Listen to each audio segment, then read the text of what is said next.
Hans ആണ് കൂടുതൽ വിവരങ്ങളുമായി ചേരുന്നത്. ഹാൻസ്, ആന്റണി രാജുവിന്റെ പ്രതികരണം കേട്ടു. തനിക്കെതിരെ തെളിവുകളൊന്നുമില്ല എന്നാണ് തന്റെ ബോധ്യം.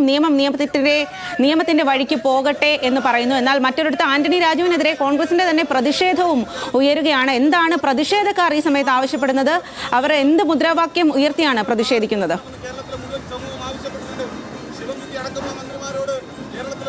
സ്വാതി, അല്പസമയം മുമ്പാണ് യൂത്ത് കോൺഗ്രസ് തിരുവനന്തപുരം ജില്ലാ കമ്മിറ്റിയുടെ നേതൃത്വത്തിൽ സെക്രട്ടേറിയറ്റിലേക്ക് പ്രതിഷേധം സംഘടിപ്പിച്ചത്. യൂത്ത് കോൺഗ്രസ് പ്രവർത്തകർ ആന്റണി രാജുവിന്റെ കോലം കത്തിക്കുമെന്ന് അറിയിച്ചുകൊണ്ടാണ് ഈ പ്രതിഷേധം സംഘടിപ്പിക്കുന്നത്. നമുക്കിപ്പോൾ ദൃശ്യങ്ങളിൽ തന്നെ കാണാം, ആന്റണി രാജുവിന്റെ ചിത്രം ണ്ട് ഒരു സമാനമായിട്ടുള്ള രീതിയിൽ ഒരു കോലം ഇവിടെ തയ്യാറാക്കിയിട്ടുണ്ട്. ഒപ്പം തന്നെ നമുക്ക് ഈ കേസ് അറിയാം. ഈ തൊണ്ടി മുതൽ തിരിമറി കേസിൽ ഇതിലേറ്റവും നിർണായകമായത്, അല്ലെങ്കിൽ ആന്റണി രാജുവിനെതിരെ ഉയരുന്ന ആരോപണം, ഈ പ്രതിയായിട്ടുള്ള ലഹരി കടത്തിക്കൊണ്ടുവന്ന വിദേശ പൗരന്റെ അടിവസ്ത്രത്തിന്റെ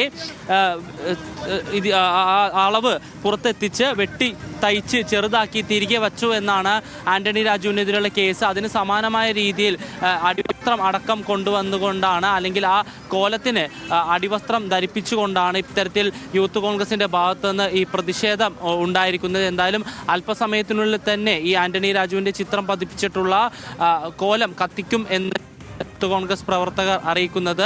ഒപ്പം തന്നെ ഈ വിഷയം രാഷ്ട്രീയമായി നേരിടാൻ തന്നെയാണ് കോൺഗ്രസ് തീരുമാനിച്ചിരിക്കുന്നത്. കാരണം എന്തായാലും അല്പസമയത്തിനകം തന്നെ ശിക്ഷാവിധിയും വരും. യൂത്ത് കോൺഗ്രസിന്റെ പ്രതിഷേധമാണ് ആന്റണി രാജുവിനെതിരെ ഉയർന്നത്. ആന്റണി രാജുവിന്റെ കോലം കത്തിച്ചാണ് പ്രതിഷേധം. ആന്റണി രാജുവിന്റെ പ്രതികരണവും ഈ ഒരു സമയത്ത് വന്നു.